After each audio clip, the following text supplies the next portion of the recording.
এই 5টি খাবার নিয়মিত খেলে শরীরে ক্যালসিয়ামের অভাব হবে না।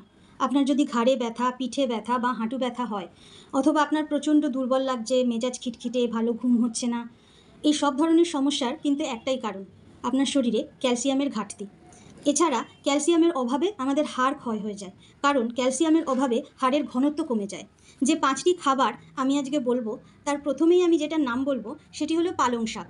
ইউরিক অ্যাসিড বেশি না থাকলে এবং কিডনিতে সমস্যা না থাকলে আপনি নিশ্চিন্তে 70 থেকে 100 গ্রাম পালং শাক দৈনিক খেতেই পারেন।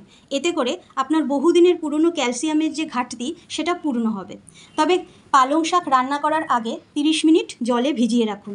রান্না করার 1 ঘন্টার মধ্যে এই শাকটি খেতে পারলে ভালো। এবং পালং শাক দ্বিতীয়বার গরম করে কখনো খাবেন না, এতে এর উপকারিতা নষ্ট হয়। 2 নম্বর, সজনে পাতা। সজনে পাতা গুঁড়ো করে খেলে ক্যালসিয়াম অক্ষুণ্ণ থাকে। এটি এমন একটি পাতা যা কমলা লেবুর চেয়ে 7 গুণ বেশি পরিমাণ ভিটামিন সি দেয় এবং কলার থেকে 15 গুণ বেশি পরিমাণ পটাশিয়াম এটি দেয়।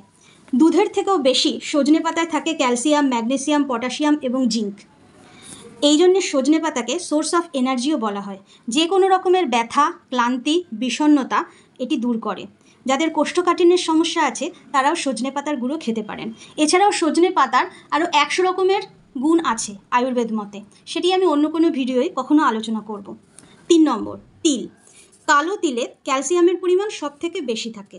কালো হোক বা সাদা, আপনি 1 চামচ তিল খেলে 88.89 মিলিগ্রাম ক্যালসিয়াম পাবেন, যা আপনার সারাদিনের অন্যান্য ক্যালসিয়ামযুক্ত খাবারের সমান। তবে তিল ভালো করে চিবিয়ে খাবেন। কোনো রকম ভারী খাবারের পরে তিল খাবেন না। যে কোনো হালকা খাবারের পরে তিল আপনি খেতে পারেন দিনের যে কোনো সময়। 4, রাজমা। রাজমাতে যে ক্যালসিয়াম রয়েছে তা টক দইয়ের থেকেও বেশি। রাজমা খেতেও সুস্বাদু এবং রান্না করাও সহজ। তবে রাজমা কখনো কাঁচা বা অর্ধসিদ্ধ খাবেন না। 100 গ্রাম পর্যন্ত রান্না করা রাজমা আপনি প্রতিদিন খেতেই পারেন। সাদা রাজমার থেকে লাল বা কালো রাজমা অনেক বেশি ক্যালসিয়াম সমৃদ্ধ। 5, টক দই। 1 কাপ টক দইয়ে ক্যালসিয়ামের পরিমাণ 280 থেকে 290 মিলিগ্রামের কাছাকাছি থাকে। তবে হ্যাঁ, বাজারের টক দই নয়, ঘরে পাতা টক দই হতে হবে। হৃদরোগ বা স্ট্রোক হয়ে গেছে অথবা হাই প্রেশার বা কোলেস্টেরলের সমস্যায় যারা ভুগছেন তারা অবশ্যই টক দই খেতে পারেন। দুপুরে টক দই খাবেন, সন্ধ্যের পর বা খালি পেটে টক দই খাবেন না। তবে সবথেকে ভালো হয় যদি আপনি সামান্য জলের সঙ্গে টক দই মিশিয়ে খেতে পারেন।